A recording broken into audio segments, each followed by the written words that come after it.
అందరికీ నమస్కారం. Welcome to Geetha thoughts. భగవంతుడు ఈ సృష్టిలో మనకి అంటే మనుషులకి ఒక అద్భుతమైన వరాన్నిస్తాడు. అదే జ్ఞానం. మన చుట్టూ ఉన్న పరిసరాలను మనం గమనించినట్లయితే అవి పక్షులైనా, జంతువులైనా లేపోతే ప్రకృతి అయినా ఏదైనా కావచ్చు. వాటి నుంచి మనము ఒక్కొక్క లక్షణాన్ని మనం నేర్చుకోవచ్చు. ఇలా నేర్చుకునే వాటిలో ఒక వ్యక్తి ఒక మొక్క నుంచి ఒక లక్షణాన్ని నేర్చుకున్నాడు. ఏం నేర్చుకున్నాడు? ఏ విధంగా తన జీవితాన్ని మార్చుకున్నాడు? తన జీవితంలో ఎటువంటి మార్పులు జరిగాయనేది ఒక చిన్న కథ రూపంలో మీకు నేను ప్రెజెంట్ చేస్తున్నాను.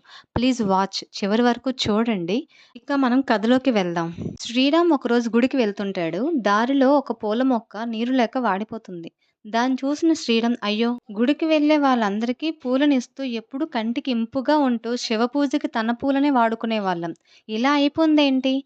దీనికి నీరు కూడా ఎవరు సరిగ్గా వెయ్యడం లేదు అని అంటూ ఆ మొక్క చుట్టూ కొంత మట్టి తీసి తన అభిషేకం కోసం తీసుకొచ్చిన నీళ్ళని ఆ మొక్కకు వేస్తాడు. ఇలా కొద్ది రోజులు శ్రీరామ్ ఆ మొక్కను జాగ్రత్తగా చూసుకుంటూ ఉంటాడు. కొంతకాలం గడిచిన తర్వాత మళ్ళీ ఆ మొక్క చిగురించి పువ్వులు పూయడం ప్రారంభిస్తుంది. మళ్ళీ గుడికి వెళ్ళే వాళ్ళందరూ ఆ మొక్క నుంచి పువ్వులు తీసుకొని శివునికి అభిషేకం చేయడం ప్రారంభిస్తారు. శ్రీరామ్ చేస్తున్న ఈ పని అంతటినీ కూడాను కొద్ది రోజులుగా రవి గమనిస్తూ ఉంటాడు. రవి కళ్ళ నిండా నీళ్లున్నాయి. శ్రీరామ్ రవిని చూస్తాడు. "ఎందుకు నీ కళ్ళ నిండా నీళ్లున్నాయి? ఏమైంది? నువ్వెందుకు ఏడుస్తున్నావు?" అని అడుగుతాడు. శ్రీరామ్ చేసిన పనికి రవి ఎందుకు ఏడుస్తున్నాడు? తన జీవితంలో ఏం జరిగింది? ఆ మొక్క వల్ల ఆయన ఏం తెలుసుకున్నారు? ఈ విషయాలన్నీ మీకు నెక్స్ట్ వీడియోలో కంప్లీట్‌గా షేర్ చేస్తానండి. Please watch, subscribe my channel. Thank you to all.